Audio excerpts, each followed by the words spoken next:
पाखंडिया गठबंधन के लोग एक बार फिर से भारतीय जनता पार्टी पर संविधान बदलने का मनगढ़ंत आरोप लगा रहे हैं। राहुल गांधी के अब्बा हुजूर हजरत राजीव गांधी ने 1985 में संविधान पर शरीयत लादने का कुकर्म किया था।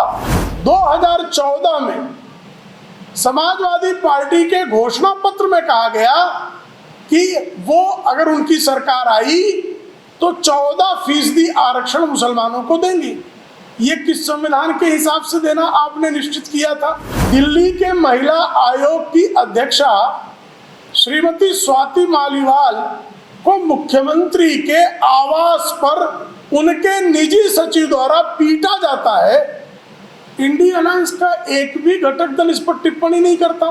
जो खाद्यान्न घोटाला करते थे वो राइट टू फूड का जो कानून तो बनाते थे, लेकिन कभी किसी को जो है उन्होंने पेट भर के राशन देने की व्यवस्था नहीं की। जो बाबरी के उपासक हैं वो श्री राम लला के मंदिर में दर्शन करने किस मुंह से जाएं? इसलिए मुंह चुरा रहे हैं। चौथे चरण के मतदान के बाद यह सुनिश्चित हो गया है कि भारतीय जनता पार्टी लोकसभा में स्पष्ट बहुमत के आंकड़े को चौथे चरण के मतदान में ही पार करने की स्थिति में है। इसके कारण पूरा विपक्ष बौखलाया हुआ है और इस बौखलाहट के कारण ही पाखंडिया गठबंधन के लोग एक बार फिर से भारतीय जनता पार्टी पर संविधान बदलने का मनगढ़ंत आरोप लगा रहे हैं। श्रीमान राहुल गांधी के अब्बा हुजूर हजरत राजीव गांधी ने 1985 में संविधान पर शरीयत लादने का कुकर्म किया था और संविधान पर शरीयत लादने का जो कांग्रेस का इरादा है वो बारंबार प्रकट हुआ है। डॉक्टर बाबा साहब आम्बेडकर के संविधान की आत्मा को कुचलने के इरादे से सन 2004 में आंध्र प्रदेश में मुस्लिम आरक्षण का प्रावधान किया गया, जो कालांतर में सर्वोच्च न्यायालय ने असंवैधानिक करार दे दिया। उसके बाद 2006 में न्यायमूर्ति रंगनाथ मिश्र आयोग का गठन कर उससे सिफारिश कराई गई कि मुसलमानों के लिए 15% आरक्षण की व्यवस्था की जानी चाहिए। 6% आरक्षण पिछड़ों के कोटे से छीनकर मुसलमानों को देने की सिफारिश भी जस्टिस रंगनाथ मिश्र आयोग की रिपोर्ट में की गई। इतने पर ही कांग्रेस नहीं रुकी। उसने सन 2009 में अपने घोषणा पत्र में मुसलमानों को आरक्षण देने की बात की और डॉक्टर मनमोहन सिंह की सरकार ने तो 2011 में कैबिनेट नोट भी बनाया, जिस विषय पर संविधान सभा में डॉक्टर बाबा साहब आम्बेडकर, सरदार पटेल जैसे विद्वज्जनों ने यह निर्धारित कर दिया था कि इस देश में धर्म के आधार पर आरक्षण नहीं होगा। वो बारंबार जो है संविधान की आत्मा को कुचलने का प्रयास क्यों करते हैं? इसका उत्तर एक बार भी नहीं आया। और जो कांग्रेस के इस बार के घोषणा पत्र में कहा गया कि हम पर्सनल लॉ जो है उनको संरक्षित रखेंगे, किस सेकुलर देश में जो है वो किसी भी धर्म के अवलंबियों के को पर्सनल लॉ प्राप्त है?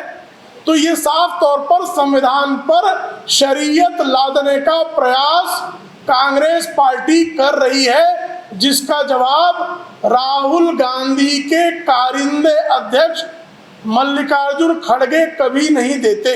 उनके साथ दूसरे जो व्यक्ति बैठे थे जनाब अखिलेश यादव, 2014 में समाजवादी पार्टी के घोषणा पत्र में कहा गया कि वो अगर उनकी सरकार आई तो 14% आरक्षण मुसलमानों को देंगी। ये किस संविधान के हिसाब से देना आपने निश्चित किया था? आपके ऊपर तो ऐसे आरोप थे कि जब मुजफ्फरनगर में दंगे हुए तो दंगों में राहत बांटते समय आप धर्म विशेष के लोगों को ही राहत दे रहे थे। सर्वोच्च न्यायालय ने इसके लिए फटकार लगाई। धर्म विशेष की लड़कियों को ही आप जो है विशेष उनके लिए स्कीम्स बनाते थे। तो ये कौन से संविधान सम्मत है भाई? आपने बारंबार संविधान का अपहरण करने की कोशिश की और जिन इंडी अलायंस के घटक दलों में से किसी की भी आज यह स्थिति नहीं है कि लोकसभा चुनाव में वो 40 सीटें भी जीत सके। वो भारतीय जनता पार्टी कितने चुनाव में सीटें जीतेगी उसको लेकर भविष्यवाणियां कर रहे हैं।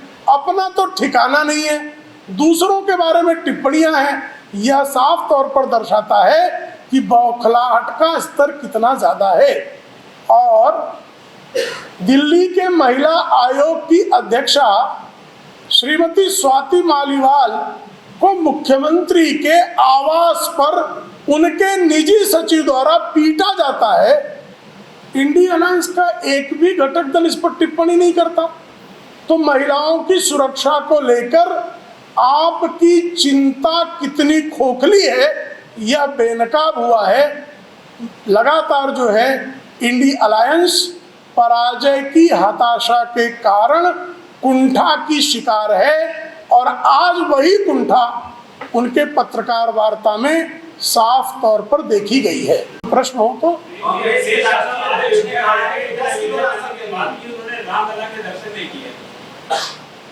देखिए, जिन्होंने इस देश में 70 वर्षों तक लोगों को भूखा रखा और राशन नहीं दिया, जिन लोगों ने भाषण ही दिए खोखले, राशन कभी नहीं दिए, और जिसके साथ वो बैठे थे, याद कीजिए इसी उत्तर प्रदेश में खाद्यान्न घोटाला हुआ था और हाई कोर्ट ने और बाद में सुप्रीम कोर्ट ने उनको फटकार लगाई थी।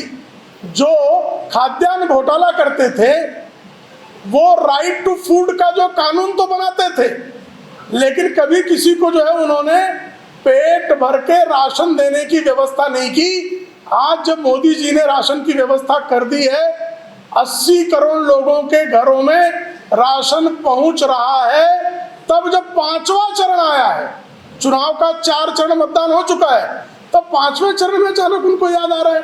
ये वैसे ही बयान है 2004 में श्रीमती सोनिया गांधी ने कहा था हम 100 दिन में महंगाई खत्म कर देंगे और 10 वर्षों में महंगाई 10% की दर से बढ़ा दी।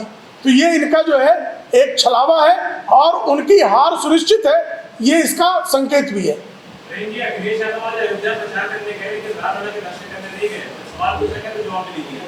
देखिए, जिनके अब्बा हुजूर ने वहां पर बाबर का मकबरा बनाना तय किया था, जो बाबरी के उपासक हैं, वो श्री राम लला के मंदिर में दर्शन करने किस मुंह से जाएं? इसलिए मुंह चुरा रहे हैं।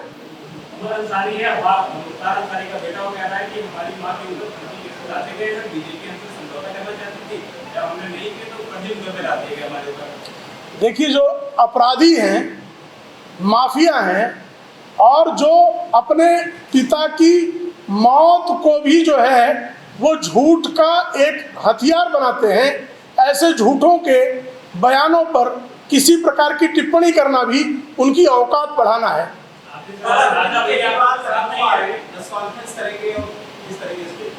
क्या क्या पूरे हर किसी के ध्यान में आ जाएगा कि शराब का घोटालेबाज लखनऊ आया है और उनसे जरूर पूछना चाहिए कि स्वाति मालीवाल को उन्होंने क्यों पिटवाया। राजा भैया आपके साथ नहीं है, कहा कि जिसको मन हो उसको वोट करें।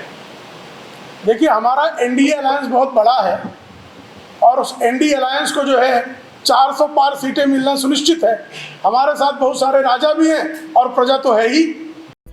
देश विदेश की ताज़ा खबर पाने के लिए हमारे चैनल NTV निष्पक्ष को सब्सक्राइब करें व बेल आइकन दबाना ना भूलें।